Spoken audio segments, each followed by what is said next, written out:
Alright gang, welcome to Hans's Speed Shop. Today we're going to be looking at a little update video on my 48 Harley flathead.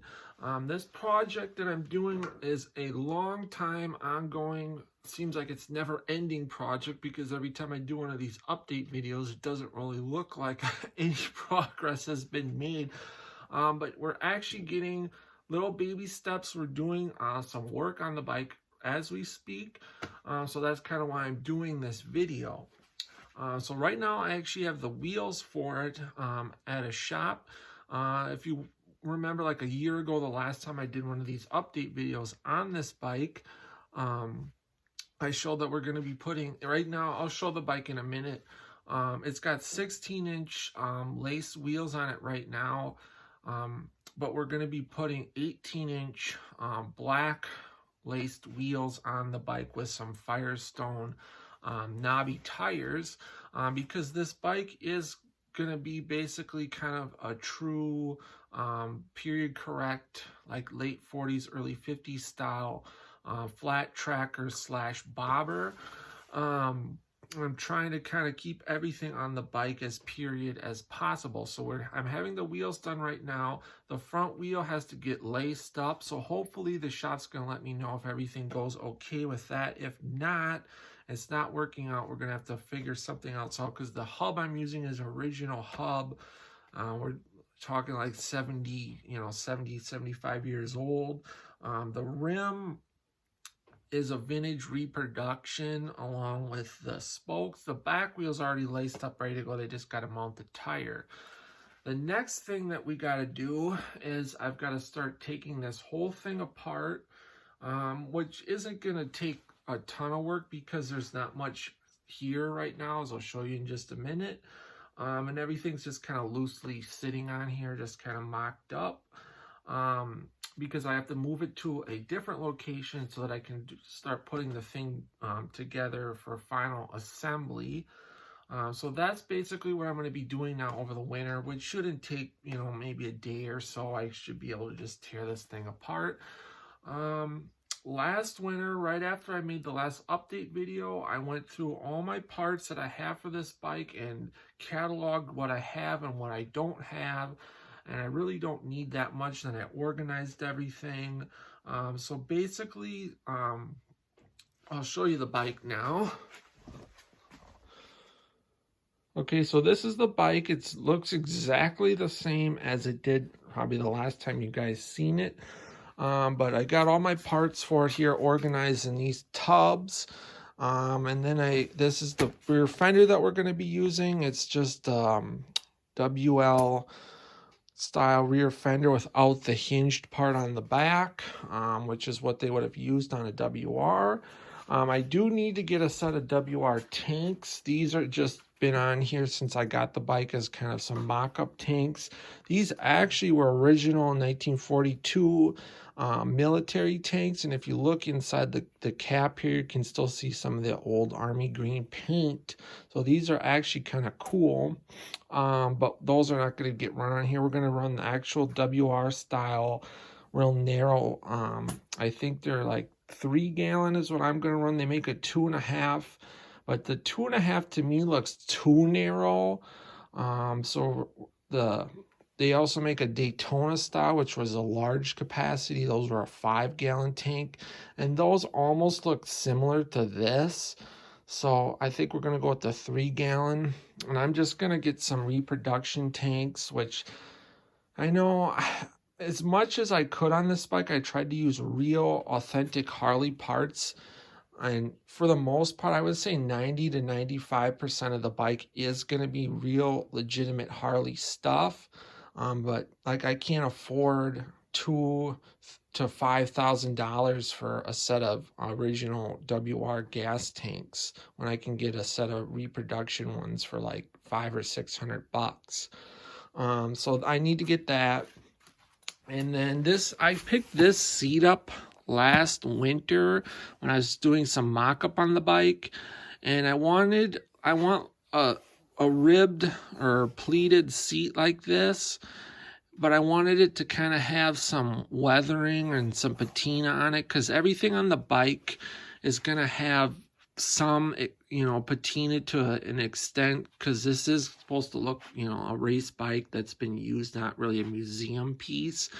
So I got this seat, and I don't mind the front seat at all. It has kind of a neat look to it, and it's still functioning. Like, if you get an actual old seat that's really ratty, you almost can't even sit on them, or they'll like fall apart. So that's why I got this. But I absolutely cannot stand this back pad. Like, it's not what was in the advertisement at all. It has this super thick, like, bottom on it that's actually like a metal plate that they covered in leather. And then I curved it, like I bent it over my leg to match the shape of the fender. But it was just straight, and it looked so stupid when you put it on the fender, so I curved it. But normally these pads have like 2 holes on the back and front, and that's what it showed in the picture. It just came with a single hole, and it's a little like, I don't know, I just don't like it at all. So I'm probably gonna sell this seat combo, and I've got basically an original bait set that's this style, but just black, that I was going to use for a different chopper project that I'm doing. If I can't find another set, we'll probably use that, but I don't want to, because that one I kind of need for another project. So I need to figure a seat out. I need to get some gas tanks, and then I need like about a half a dozen to a dozen little odds and end pieces that aren't super hard to find or anything. I just got to get them. And then this coming summer, the paint on the bike is probably just going to be black. So the back fender will be super easy, and the tanks won't be that big a deal. I'm still debating on whether I want to put some badges on the tanks or some pinstriping or something, because if they're just all black, it's going to look kind of boring.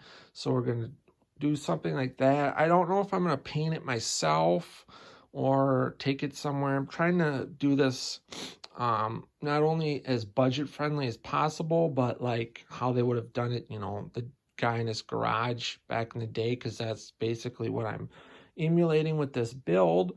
So basically that's where I'm at, and that's where we're going this year with the bike. So right after I'm done making this video, we're going to start taking this thing apart. Basically, all I got to do, take that gas tank off, take the back wheel off, take the front wheel off. I'm going to just leave the fork on. I might take the bars off. We'll pull the motor out of the frame, and that's it. So it shouldn't be that much at all. And then we can take this thing to a different location where I can start putting it together. And we'll kind of go from, I'll probably do another video once I get the wheels back and I get like my gas tanks and stuff. So that's going to do it for this little update, guys. I hope you dug it. If you do, give it a thumbs up. Comment below if you got any questions.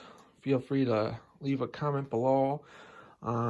I've had this bike now. I bought it back in like 2014, I believe, from my dad, and he had it for like 20 years before that. So it's been around in my life for like 25 plus years now. This is kind of essentially the look that we're going to be going with, except my bike's going to have black wheels with stainless spokes, a lot cooler exhaust on it. It's going to be black and a little bit more kind of tough looking than this bike's kind of a little bit more showy looking. My bike's going to be a little bit like grittier and tougher. So should be pretty cool.